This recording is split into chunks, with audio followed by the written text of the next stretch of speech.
The wind doesn't howl in the extreme north of Canada during deep winter. It screams. It cuts through fur and bone like a razor made of ice, and it carries sounds that shouldn't exist. This is where our story begins, in a place so hostile that even predators think twice before entering. His name was Malcolm Craine, and he was the kind of man mothers used to warn their children about. A bounty hunter, a trapper, a man who'd killed more things than most people had seen. He didn't ask questions, didn't care about the why, only the how much. And right now, he was tracking something worth more than 3 years of regular work. The tracks were impossible. Each print was the size of a dinner plate, sunken deep into frozen ground that shouldn't give way to anything. But what caught Malcolm's attention wasn't the size. It was the blood. Dark, almost black, splattered across the ice like frozen ink, forming a trail that screamed one thing: whatever made these tracks was dying. Malcolm knelt, his breath forming clouds in the -40-degree air. The blood was still tacky, not fully frozen. Fresh. Maybe an hour old. He touched it with his gloved finger, brought it close to his face. It didn't smell like animal blood. It smelled like burnt metal and something sweet, like rotting fruit buried under snow. He followed the trail deeper into the forest, where the trees grew so close together they formed walls of bark and shadow. The tracks became erratic, desperate. Whatever this thing was, it wasn't hunting. It was running. And that made Malcolm smile, because wounded prey is easy prey, and easy prey means easy money. The sound hit him first. A low, rattling breath that echoed off the rocks and ice, bouncing around like it was coming from everywhere and nowhere at once. Malcolm raised his rifle, his finger already on the trigger, his heart rate steady. He'd done this 1,000 times before. Then he saw it. Pressed against a wall of ice and stone, barely fitting into a natural alcove, was the Wendigo. But it wasn't attacking. It wasn't snarling or charging. It was cowering. Its elongated limbs were pulled tight against its emaciated body, its antlers scraping against the rock above, its eyes wide, not with hunger, but with fear. Pure, undeniable fear. Malcolm had seen a lot of things in his life. He'd seen bears mad with rabies, wolves driven insane by starvation, men reduced to animals by desperation. But he'd never seen a monster afraid. The Wendigo's chest heaved with labored breaths. Its skeletal fingers clawed at the ice, not to attack, but to pull itself further back, further away. It made a sound, low and broken, that could have been a warning or a plea. Malcolm couldn't tell which. He raised his rifle, centering the sight on the creature's skull. One shot. One clean kill. One massive payout. But then the Wendigo did something that would change everything. It didn't look at Malcolm with hunger or hatred. It looked at him with recognition. With understanding. And then it looked past him, toward the forest behind, and its fear became absolute terror. He came to kill a monster, and found something running from a far bigger one. If you've heard of the Wendigo, you probably think you know what it is. Popular culture has turned it into another monster, another creature feature for campfire stories and horror movies. A cannibal spirit. A demon of hunger. A punishment for those who consume human flesh in times of desperate starvation. But that's the Hollywood version. That's the sanitized, simplified story they sell you because the truth is far more complicated, and far more terrifying. The Wendigo appears in the oral traditions of Algonquian-speaking peoples across the northern forests of the Atlantic coast and Great Lakes region. The name itself comes from the Ojibwe word Wendigo, though different tribes have different names for the same concept. The Cree call it Wetaiko. The Innu call it Achin. But they all describe something similar. A transformation. A corruption. A warning. The traditional story goes like this: when a person resorts to cannibalism, either by choice or by desperate necessity, they become cursed. Their body stretches and distorts. Their skin turns gray and taut, pulled so tight over bones that it looks like leather stretched over a drum. Antlers sprout from their skull. Their eyes sink into dark hollows. Their teeth become jagged and yellow. They grow to immense size, sometimes 15 feet tall, sometimes more. And most importantly, they develop an insatiable hunger that can never, ever be satisfied. The more they eat, the hungrier they become. The more they consume, the more they need. It's a perfect moral tale. Don't eat human flesh, or you'll become a monster. Simple. Clean. Easy to understand. But what Hollywood never tells you, what the simplified versions always leave out, are the accounts that don't fit that narrative. The reports that suggest something else entirely is going on. In 1878, a French-Canadian trapper named Bernard Lavoie wrote in his journal about encountering a Wendigo near Lake Superior. But his account is strange. He describes the creature as fleeing with purpose, moving not toward settlements but away from them. He writes that it seemed to be guarding the forest against something unseen, and that everywhere it passed, the wildlife fell silent, as if in respect rather than fear. In 1923, an Ojibwe elder named Joseph Thawaish gave an interview to an anthropologist at the University of Manitoba. In it, he described the Wendigo not as a monster created by cannibalism, but as a keeper of the boundary, a sacrifice made by warriors who chose transformation to protect their people from the white hunger. When pressed about what the white hunger was, Thawaish became agitated and ended the interview. The tape recording still exists. You can hear the fear in his voice. In 1967, a group of hunters in northern Ontario reported finding an entire campsite abandoned. Tents still standing, fires still burning, food still cooking. But no people. Rescue teams found tracks leading away from the camp, dozens of human footprints all moving in the same direction, as if everyone had simply stood up at once and walked into the forest. But here's the disturbing part, alongside the human tracks were the prints of something else. Something massive. And according to the report filed by the lead investigator, those massive tracks weren't chasing the people. They were running parallel to them. Leading them. The official explanation was exposure-induced psychosis. Mass hysteria. The victims were never found. There are dozens of accounts like this. Hundreds, if you know where to look. Stories of Wendigos appearing just before disasters. Wendigos seen fleeing from empty forests. Wendigos that don't attack humans but seem to herd them away from specific locations. So here's the theory that indigenous elders have whispered about for generations, the one that researchers dismiss as mythology, the one that makes far more sense when you start connecting the dots. The Wendigo isn't the threat. The Wendigo is the warning. The Wendigo appears when something else is waking up. Something older. Something worse. Something that doesn't have a name in English because English speakers have never survived long enough to name it. The Algonquian peoples have a name for it, though. They call it Wabisco Nadaw. The white hunger. The ancient famine. The thing that eats not flesh, but warmth itself. Life itself. The thing that turns entire regions into frozen wastelands, that causes animals to flee and plants to die, that makes the air itself feel wrong.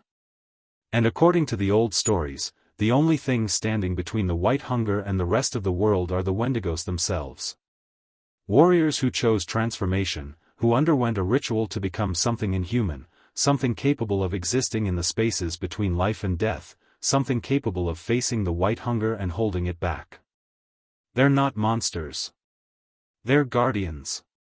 Cursed protectors. And they've been fighting a war we didn't even know existed. Malcolm Craine didn't know any of this as he stood in that frozen alcove, his rifle pointed at a creature that was supposed to be a mindless beast. He didn't know about the white hunger, or the warnings, or the true nature of what he was hunting. But he was about to learn. Malcolm made a decision. He didn't pull the trigger. Not out of mercy, understand, but out of curiosity. The Wendigo's behavior didn't match anything he'd been told. Monsters don't cower. Predators don't flee.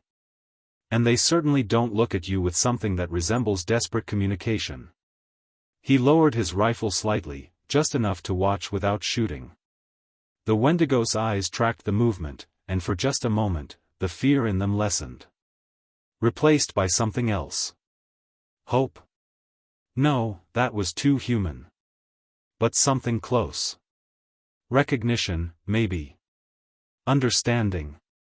Then the Wendigo did something that made Malcolm's blood run cold. It raised one long, skeletal finger and pointed. Not at Malcolm. Past him. Toward the forest he'd just walked through. Then it pointed at Malcolm. Then at the ground beneath their feet.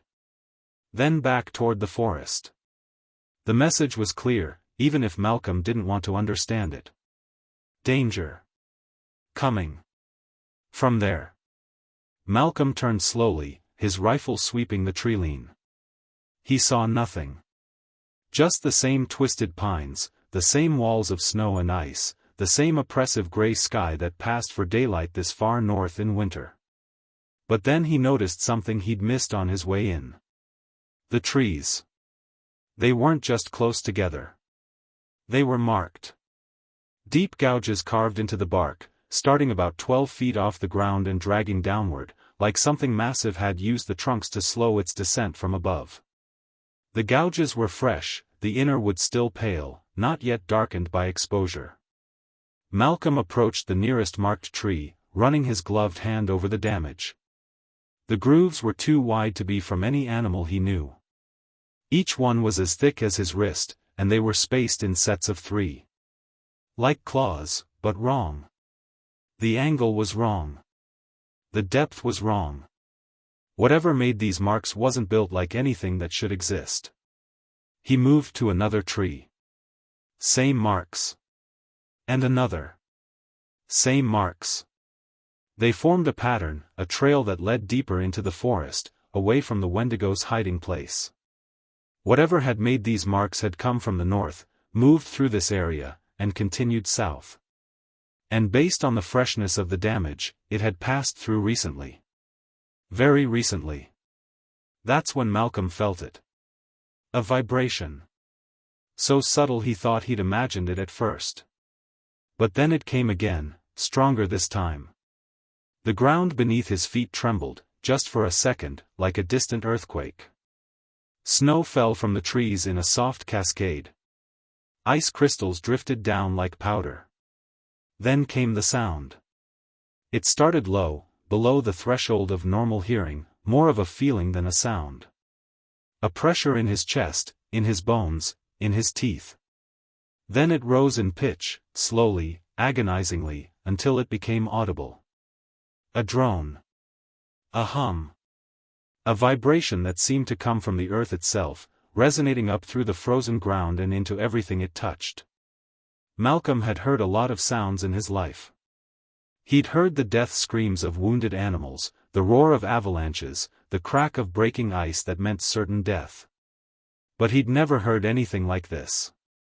It was wrong in a way that bypassed his conscious mind and spoke directly to the primitive part of his brain that still remembered what it meant to be prey. The sound faded, but the vibration continued. Rhythmic now. Steady. Like footsteps.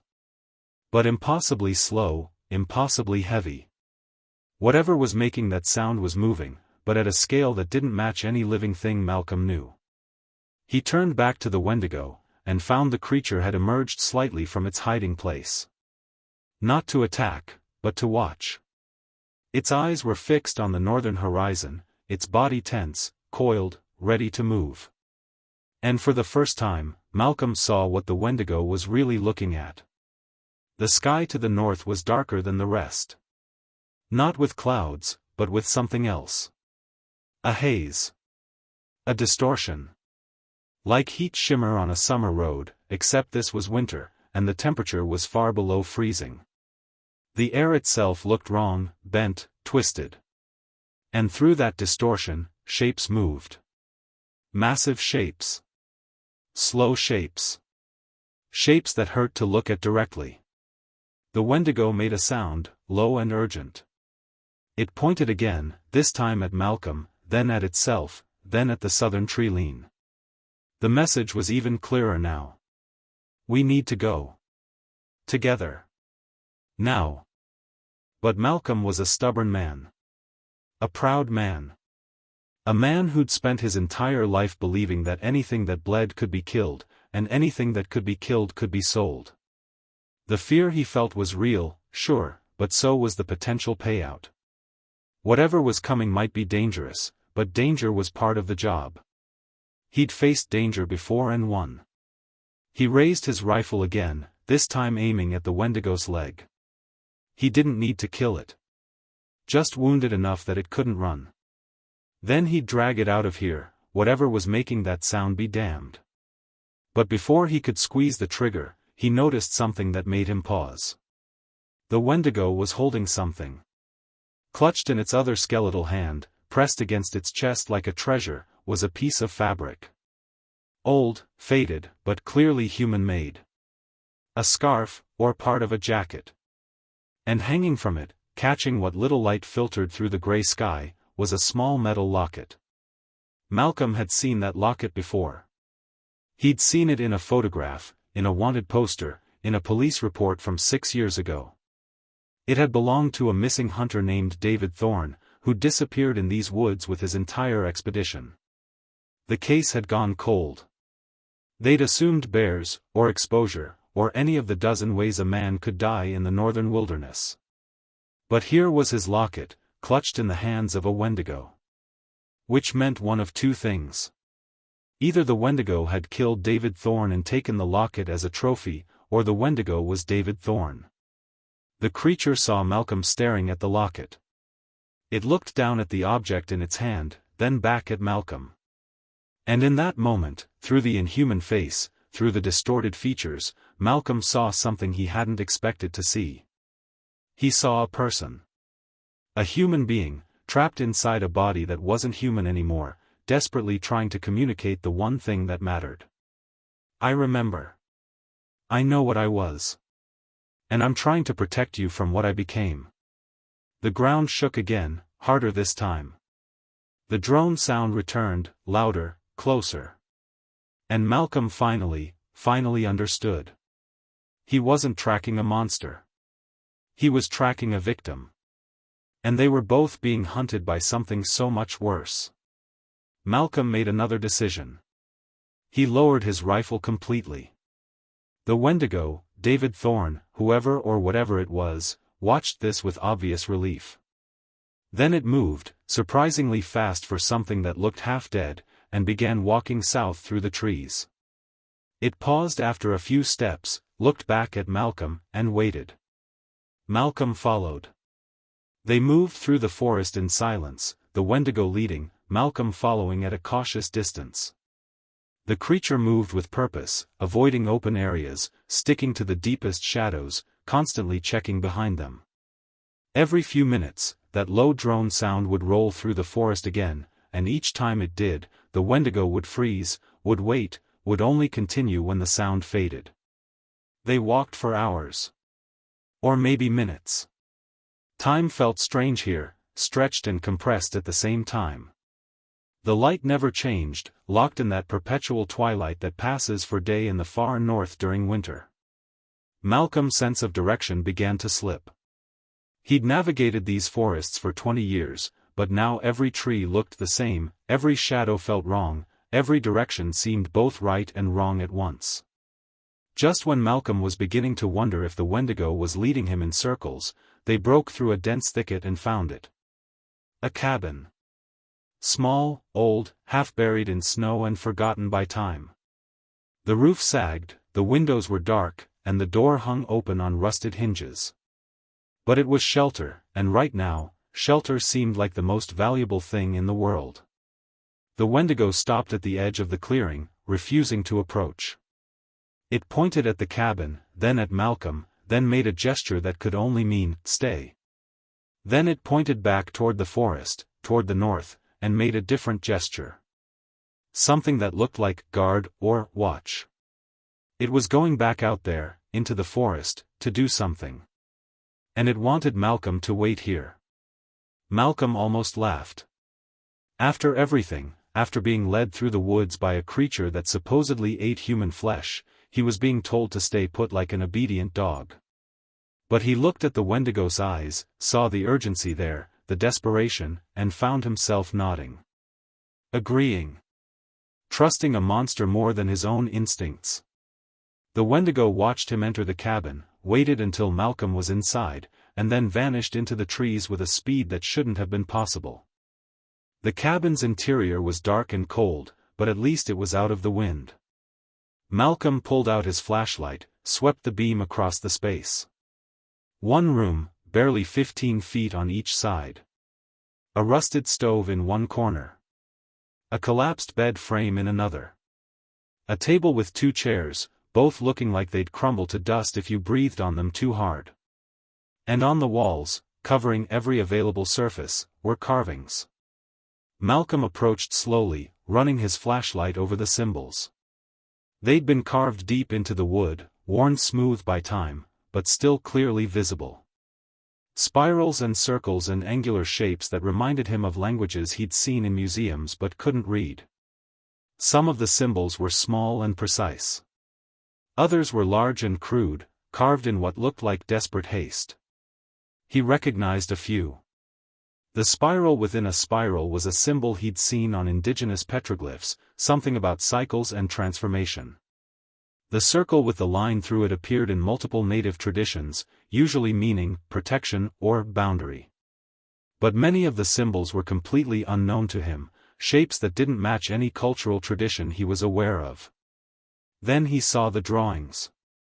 Sketched between the symbols, carved with less precision but more emotion, were figures. Human figures in various stages of transformation.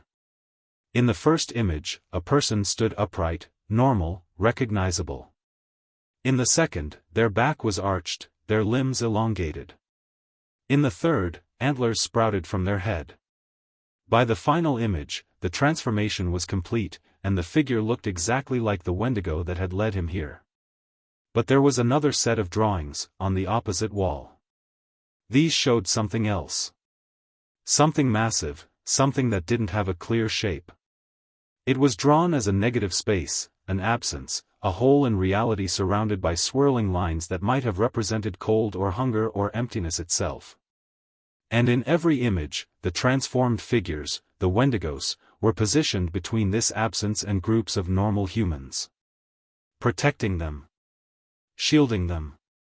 Dying to hold it back. Malcolm's hands were shaking as he photographed the walls with his phone's camera, even though he knew the signal out here was non-existent and the photos might never upload to anywhere. He needed to document this. Needed proof. Needed something to show the world that what he was seeing was real. Then he heard it. Not from outside, but from beneath him. A scratching sound. Rhythmic and deliberate. Something under the floorboards. Malcolm dropped to his knees, pressing his ear against the ancient wood. The scratching continued. Not random, but patterned. Intentional. He found a loose board, pried it up with his knife, and shined his flashlight into the dark space below. More symbols. Carved into the dirt itself, scraped into the frozen ground with what must have been fingers or claws. But these weren't old. These were fresh. And they formed a pattern Malcolm recognized from his tracking days. A map. A crude map, but clear enough. It showed the cabin, the surrounding forest, and several points of interest marked with different symbols. One symbol appeared multiple times, scattered across the map in seemingly random locations. It looked like a hand with too many fingers, reaching up from below. Based on the frequency and placement, Malcolm guessed these marked locations where something had emerged or was present. Another symbol appeared only 3 times, marked in what looked like dried blood rather than carved lines. This one showed a figure with antlers. The Wendigos. And they were positioned at specific points, forming a triangle around a central location. At the center of that triangle was a third symbol. The same absence, the same negative space, the same hole in reality that was carved on the walls above. And from that center point, lines radiated outward like cracks in ice, spreading toward the edges of the map, toward the positions marked with the too many fingered hands. Whatever the Wendigos were guarding against, it was here. Under the ground. Under this entire region. And it was spreading. Malcolm pulled himself out of the floor space and sat back, his mind racing. He thought about the vibrations he'd felt. The drone sound. The way the air had looked bent and wrong to the north. He thought about the Wendigo's fear, its desperate attempt to communicate, its insistence on leading him here, to this specific cabin, with these specific carvings. This wasn't random. This was deliberate. Someone, or something, had used this cabin as a research station, a monitoring post, a last desperate attempt to document what was happening before they either fled or transformed or died. The scratching sound came again, but this time from outside. Malcolm spun toward the door, his rifle already raised. The Wendigo stood in the entrance, but it wasn't alone. It was dragging something. A large bundle wrapped in old canvas, tied with rope that looked like it had been salvaged from abandoned campsites. The Wendigo pulled the bundle inside and let it fall with a heavy thump. Then it knelt beside it and began carefully, almost reverently, unwrapping the canvas. Inside were books. Dozens of journals, notebooks, and loose papers, all protected from the elements by layers of oilcloth and plastic bags. The Wendigo pushed them toward Malcolm, then stepped back, waiting. Malcolm picked up the top journal. The cover was worn, the pages yellowed, but the handwriting inside was still legible. He flipped to the first entry. September 12, 1959. Dr. Eleanor Marsden, University of Toronto. Day 1 of the Northern Anomaly Research Expedition. The entry went on to describe a research mission funded by the Canadian government to investigate unusual geological and atmospheric phenomena reported by Indigenous communities in the Northern Territories. Standard academic stuff, professionally written, skeptical but open-minded. Malcolm flipped through the pages, watching the entries change. October entries were more concerned, noting persistent vibrations and temperature inversions that don't match known weather patterns. November entries were alarmed, describing mass wildlife migration and complete absence of small mammals across 100-mile radius. Then he reached December, and the handwriting changed. Still Dr. Marsden's writing, but rushed, desperate, barely legible in places. December 23, 1959. It's awake. God help us, it's awake. The elders were right. Everything they said was true. We thought we were scientists studying a natural phenomenon. We were fools disturbing something that should have stayed buried. The next entries were even more frantic. December 25. 3 members of the team are gone. Not dead. Changed. They underwent the ritual willingly. Said it was the only way to buy us time. I watched Thomas become something else. Watched his body break and reform. He screamed for hours, but when it was done, when the transformation was complete, he looked at me and I could still see him in there. Still see the man he'd been. He said, "Run. Document. Warn." Then he walked out into the storm, toward the thing that's waking up, and I haven't seen him since. December 28. I'm the last one. The others are all either dead, fled, or transformed. The Wendigos are holding it back, but they can't hold forever. It feeds on heat, on life, on warmth itself. Everywhere it touches becomes a frozen wasteland. It's like an inverse sun, radiating cold instead of heat, death instead of life. The indigenous peoples call it Wabisco Nada. The white hunger. And it's been sleeping under this region for thousands of years. December 30th, final entry. I'm leaving all my research here, in this cabin, protected as best I can. If you're reading this, if you found this place, then you need to know the truth. The Wendigo transformation isn't a curse. It's a sacrifice. It's what happens when humans willingly give up their humanity to become something capable of existing in the cold places, the dead places, the spaces between life and death where the white hunger lives. They're not monsters. They're heroes. They're warriors fighting a war that the rest of the world doesn't even know exists. To whoever finds this, the white hunger wakes in cycles. Decades of sleep, then brief periods of activity.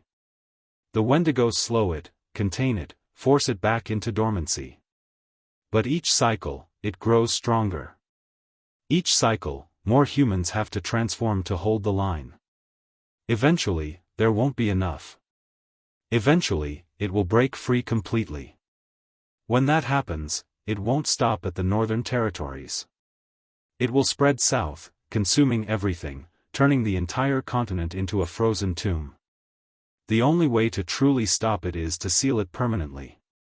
The elders knew how, but the ritual requires something I don't have: willing participants, specific sacred sites, and most importantly, time. Time we don't have. If you're reading this, you have 3 choices. 1. Run south and never look back. Pretend this never happened. Live your life knowing that someday, probably not in your lifetime but soon after, the world will end in ice. 2. Transform. Undergo the ritual. Join the Wendigos. Buy the world more time. Sacrifice your humanity to hold the line a little longer. 3. Find a way to complete the sealing ritual. Find the sacred sites. Find people willing to help. Find a way to end this permanently. I've chosen option 1. I'm a coward. I'm running. I can't become what they became. I can't make that sacrifice. Maybe you're braver than me. Maybe you'll succeed where I failed. Or maybe you'll just run too, and that's okay. Sometimes survival is the only moral choice left. Dr. Eleanor Marsden, signing off. May God forgive us all for what we've awakened. The journal ended there. Malcolm sat in silence, the weight of what he'd just read pressing down on him like a physical force. He looked up at the Wendigo, at David Thorne, at the man who'd made the choice Dr. Marsden couldn't make. The Wendigo was watching him, waiting. And Malcolm finally understood what it had been trying to tell him from the very beginning. You're hunting the wrong enemy. The real threat is still out there. And I'm the only thing holding it back. The drone sound rolled through the forest again, but this time it was different. Louder. Closer. And underneath it, Malcolm heard something new. A cracking sound, like ice breaking on a massive scale. Like the earth itself was splitting open. The Wendigo's eyes widened in alarm. It grabbed Malcolm's arm with surprising gentleness and pulled him toward the back of the cabin, toward a small window that faced south. It pointed through the glass, toward the forest beyond. Malcolm looked, and his blood turned to ice. The trees to the north were dying. Not falling, not burning, just dying. The needles were turning gray, the branches becoming brittle, the trunks themselves seemed to be desiccating, all moisture frozen and expelled. And the process was spreading, a visible wave of death moving through the forest at walking pace, heading directly toward the cabin. And behind that wave of death, visible through the dying trees, was something that hurt to look at. Something massive and pale and wrong. Something that existed in the space between states of matter, neither solid nor gas nor liquid but something else entirely. It moved like oil sliding across water, like frost spreading across glass, like cold air sinking through warm. It had no clear shape, no clear form, just a presence. An absence. A hunger that could never be satisfied. The white hunger had arrived. And it had come for them. The Wendigo moved with desperate speed, barricading the door with the table and chairs, pushing Malcolm away from the windows, positioning itself between the approaching death and the human who'd hunted it just hours before. The irony wasn't lost on Malcolm. He'd come here to kill this creature, and now it was trying to save his life. The temperature inside the cabin plummeted. Malcolm could see his breath forming thick clouds. Frost began spreading across the walls, creeping up from the floor like living tendrils. The wood itself was freezing, contracting, starting to crack under the sudden extreme cold. Outside, the drone sound had transformed into something else. Not music, but not random noise either. It was structured, patterned, intentional. A frequency that resonated in Malcolm's bones, that made his teeth ache, that caused his vision to blur and double. He staggered, caught himself against the wall, and found the wood so cold it burned his hand even through his gloves. The Wendigo made a sound, low and urgent. It grabbed Malcolm by the shoulder and half-dragged, half-carried him to the far corner of the cabin, the only spot that hadn't yet been touched by the spreading frost. Then it did something Malcolm didn't expect. It reached up to its own chest and pulled out the locket it had been carrying. David Thorne's locket. It pressed it into Malcolm's hand and closed his fingers around it. The message was clear. Remember. Tell the story. Make sure someone knows. Then the Wendigo turned and walked toward the door, toward the spreading cold, toward the thing that was coming.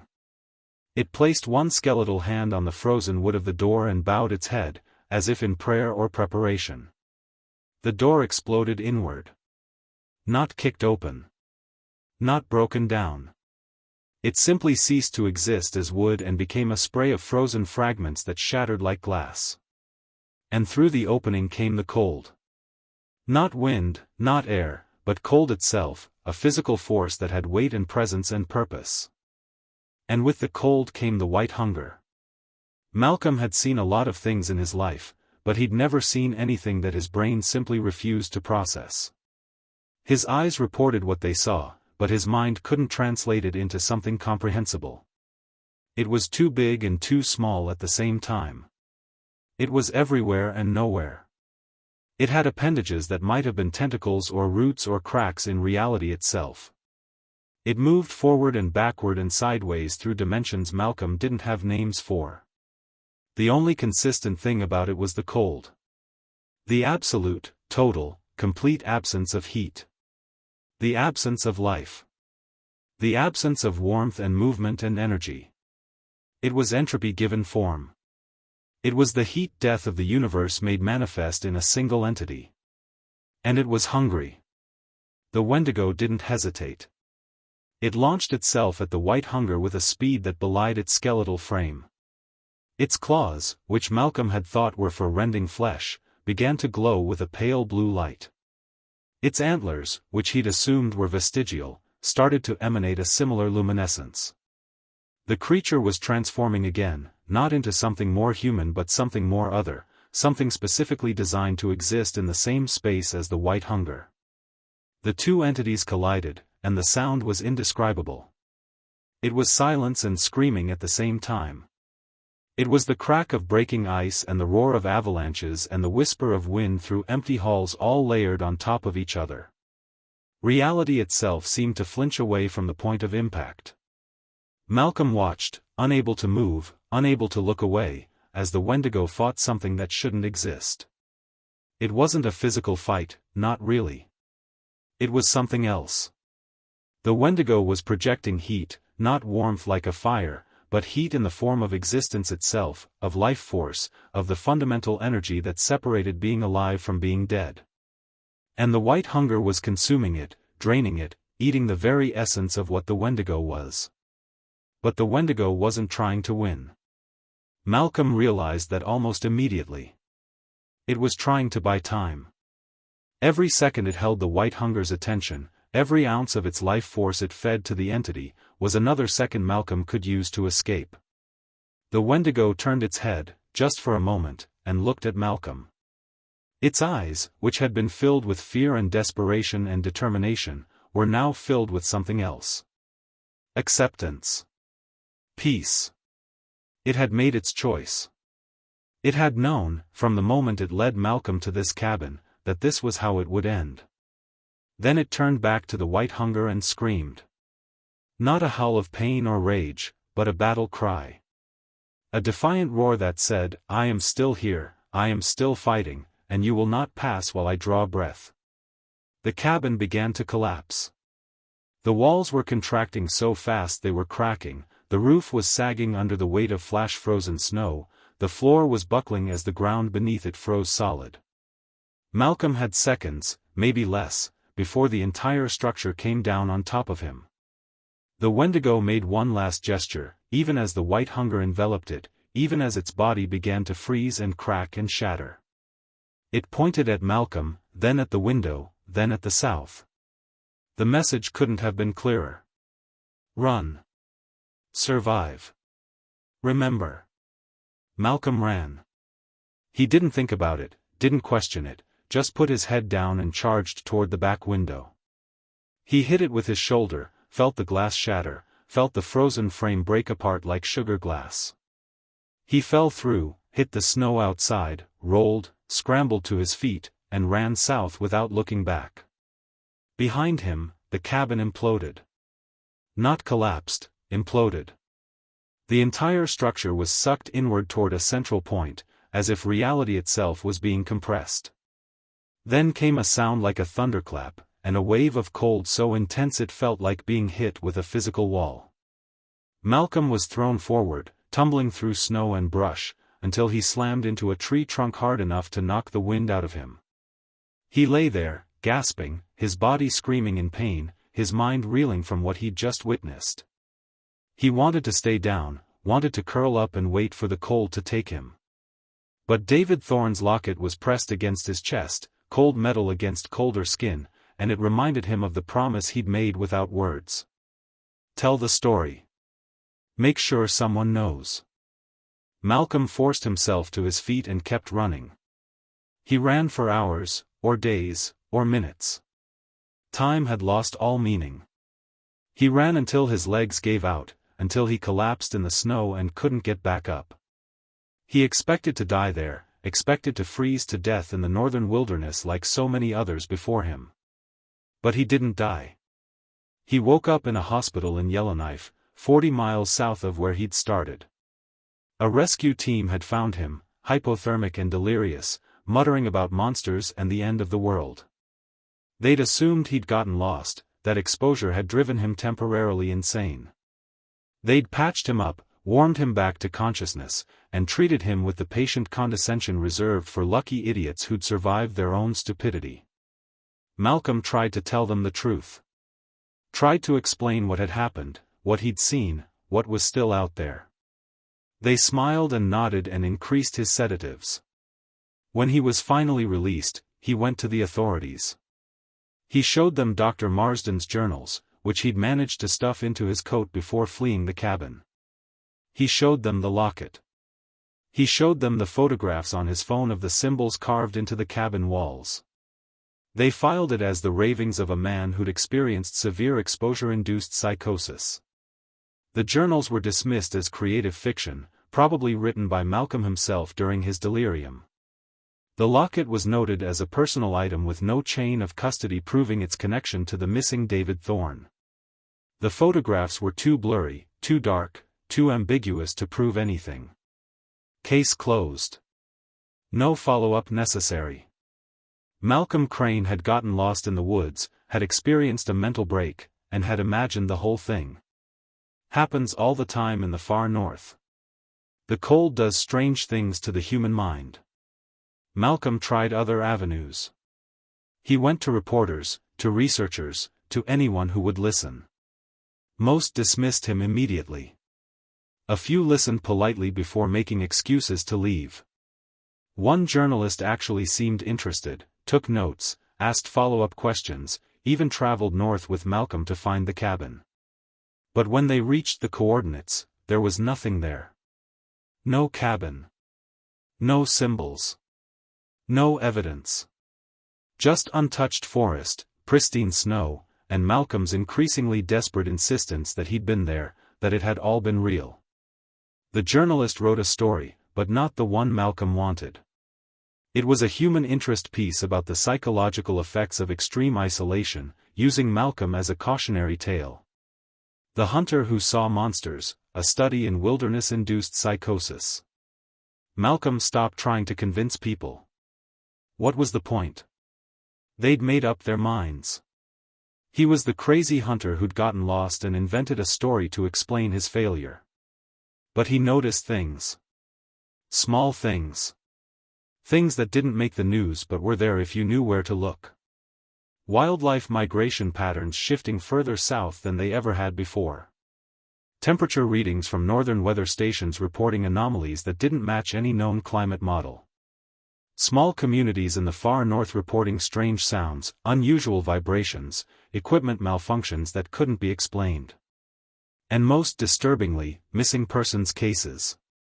Not all at once, not in numbers large enough to trigger widespread concern, but a steady increase. Hunters who went out and never came back. Research teams that lost contact. Entire families from isolated communities who simply vanished. The official explanations were always the same. Bear attacks. Exposure. Accidents. The wilderness is dangerous. These things happen. But Malcolm knew better. He knew what was happening. Without the Wendigos to hold it back, without David Thorne and the others like him sacrificing their humanity to keep the world safe, the white hunger was spreading. Slowly, carefully, but inexorably. And no one believed him. No one would help. He was alone with the truth, watching the world sleepwalk toward its own destruction. 3 years passed. Malcolm stopped talking about what he'd seen. Stopped trying to convince anyone. On the surface, he went back to his old life. Took hunting jobs, guided tourists, acted like nothing had changed. But everything had changed. He studied. Read everything he could find about indigenous traditions, about the Wendigo legends, about the old stories that predated European contact. He traveled to reservations, not as a loud outsider demanding answers, but as a quiet listener willing to learn. Most elders still wouldn't talk to him. But a few, the oldest ones, the ones who remembered when the stories were still taught without apology or dilution, they would sit with him. They would tell him things. They told him about the sacred sites. The places where the boundary between worlds was thin. The places where the sealing ritual could be performed. They told him about the signs to watch for, the patterns that indicated the white hunger was active. They told him about others like David Thorne, warriors who'd made the choice to transform, who were still out there, still fighting, still holding the line with fewer numbers and diminishing strength. And they told him about the cycles. How the white hunger had woken and been sealed before, many times throughout history. How each sealing required sacrifice. How each cycle, the entity grew stronger and the sealing became more difficult. How, according to the oldest prophecies, there would come a time when the Wendigos alone wouldn't be enough. When human intervention would be required. When people who'd never believed in the old stories would have to choose whether to act on faith or watch the world end. Malcolm realized with growing dread that he was living in that time. The signs were everywhere now. The increasing frequency of northern disasters. The spreading cold. The way wildlife was fleeing south in unprecedented numbers. The way whole regions were becoming mysteriously uninhabitable, not with any single catastrophic event, but through a slow, insidious death that crept across the land like frost across glass. He compiled evidence. Not to convince anyone, he'd learned that lesson, but to have it ready for when it would be needed. He created maps showing the progression of the cold zones.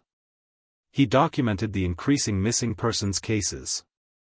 He transcribed the elders' stories, with permission, preserving knowledge that was dying with each passing generation. And he waited. Because Malcolm had learned something else from the elders. He'd learned that the world has a way of balancing itself. That when things reach a critical point, when the need is dire enough, the right people appear. Not heroes from movies, not chosen ones from prophecy, but ordinary people who find themselves in extraordinary circumstances and choose to act rather than hide. People like David Thorne had been. People like Malcolm himself might become. Then, for years after his encounter with the Wendigo, Malcolm saw something that confirmed his worst fears and gave him his first glimmer of hope in years. He was guiding a group of researchers studying climate change patterns in the Northern Territories when he saw it. A figure in the distance, moving through the trees with inhuman speed. Tall, skeletal, crowned with antlers. Another Wendigo. The researchers didn't see it. They were too focused on their instruments, their data, their scientific models that tried to explain the unexplainable through natural causes. But Malcolm saw it. And more importantly, the Wendigo saw him. They made eye contact across 100 yards of frozen forest. The creature didn't approach, didn't attack, just watched. Waited. Then it raised one skeletal hand and pointed. Not at Malcolm, but past him. Toward the south. Toward civilization. Toward the millions of people who had no idea what was coming. The gesture was clear. A warning. A plea. The time for hiding was over. The time for action was approaching. And Malcolm needed to be ready. The creature turned and vanished into the forest, moving to rejoin its brothers and sisters in their endless vigil. Malcolm watched it go, feeling the weight of David Thorne's locket in his pocket, feeling the weight of the knowledge he carried. He turned back to his group of researchers, who were excitedly discussing temperature inversions and atmospheric pressure readings, completely unaware that they were measuring the symptoms of something far beyond their scientific models. Malcolm made a decision. He would continue his work. Continue gathering evidence, continue learning, continue preparing. Because the elders were right. The cycle was reaching its critical point. Soon, very soon, the truth couldn't be hidden anymore. Soon, people would have to choose, believe and act, or doubt and die. And when that time came, Malcolm would be ready. Not to save the world, he wasn't that arrogant. But to help. To guide. To share what he knew. To give people a fighting chance. It was all David Thorne had asked of him. Tell the story. Remember. Pass it on. Malcolm had spent 4 years thinking he'd failed. Now he realized he'd just been preparing. This recording you're listening to right now is the culmination of that preparation. My name is Malcolm Craine, and if you've made it this far, if you've listened to this entire story, then you deserve to know the rest. It's been 7 years since I met David Thorne. 7 years since I learned the truth about the Wendigos, about the White Hunger, about the war being fought in the frozen north while the rest of the world sleeps. The cold zones are expanding. Not fast enough to trigger mass panic, not obvious enough to make headlines, but steady and inexorable. Towns in the far north are being evacuated for environmental concerns. Wildlife populations are crashing across the Arctic. Weather patterns are destabilizing in ways that don't match climate change models. The scientific community is baffled. They see the symptoms but can't identify the disease. They measure the effects but can't find the cause. They propose theories, run models, collect data. And all the while, the White Hunger continues to wake. The Wendigos are still fighting. I've seen them, more frequently now. Always at a distance, always watching, always moving toward the cold zones to hold the line. But there are fewer of them than there were. Each year, their numbers diminish. Each year, the cold spreads a little further. I estimate we have 10 years, maybe less, before the White Hunger breaks containment completely. Before it spreads beyond the Northern Territories, before it reaches population centers, before it becomes impossible to ignore. And by then, it will be too late for half measures. By then, only the sealing ritual will work, and that requires resources, coordination, and belief on a scale I don't know if we can achieve. I'm 63 years old. I've spent the last 7 years preparing for a moment that may not come in my lifetime. I've trained myself in the old ways, learned the rituals, memorized the sacred sites. I've created dead drops with copies of Dr. Marsden's research, with my own documentation, with instructions for those who come after. Because here's what I've learned, this isn't about one person saving the world. This isn't about a hero's journey or a chosen one. This is about information preservation. This is about making sure that when the time comes, when people finally can't deny what's happening anymore, they'll have the knowledge they need to fight back. This recording is part of that preservation. I've uploaded it to multiple locations, hidden it in archives, shared it through channels that can't be easily traced or deleted. Some people will think it's fiction, a creative audio story, an interesting piece of horror entertainment. That's fine. That's actually helpful, in a way. Fiction has a way of reaching people that facts can't. Fiction slips past our defenses, plants seeds of possibility, makes us think, what if? But some people, the right people, will recognize the truth in this story. They'll hear the details that are too specific to be invented. They'll research the names, check the dates, find the patterns. They'll start asking questions. And when enough people ask questions, when enough people start looking in the right direction, the truth becomes harder to hide. Last month, I received a message from a researcher in Alaska. She'd heard rumors about my story, had done her own investigation, and had found evidence that corroborated what I'd been saying. She's assembling a team, quietly, people who understand what's happening and are willing to do something about it. She asked me to join them. I said yes. Yesterday, I traveled north one last time. Not to hunt, but to witness. I stood at the edge of a cold zone, felt the unnatural chill in the air, saw the dead forest and the distorted sky. And I saw them. The Wendigos. At least a dozen, maybe more, standing in a line between the cold and the living world. They weren't hiding anymore.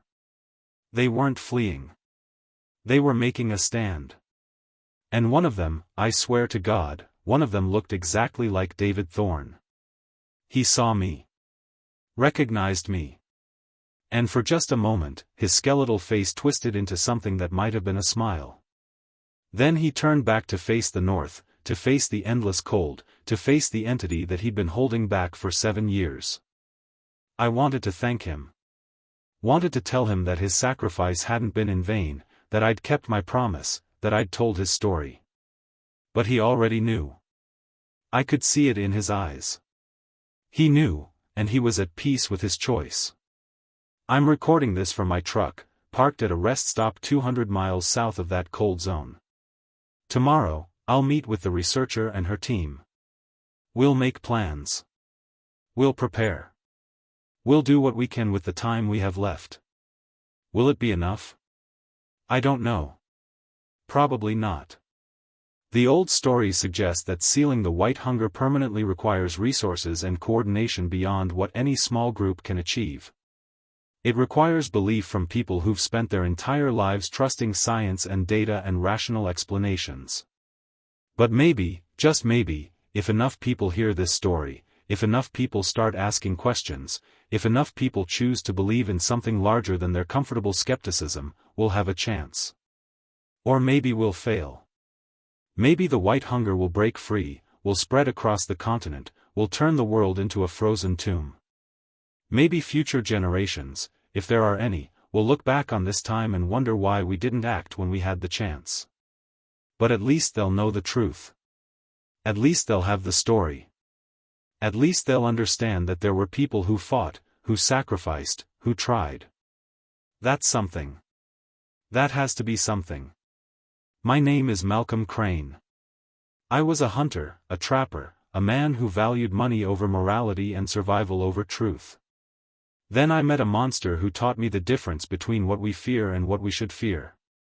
Who showed me that sometimes, the things we call evil are actually holding back something worse. David Thorne gave his humanity to protect a world that didn't know he existed. The least I can do is make sure his story is heard. If you've listened this far, if you've heard this entire account, then I'm asking you to do one thing: don't forget. Don't dismiss this as fiction or fantasy or the ravings of a disturbed mind. Hold on to it. Think about it. Research it.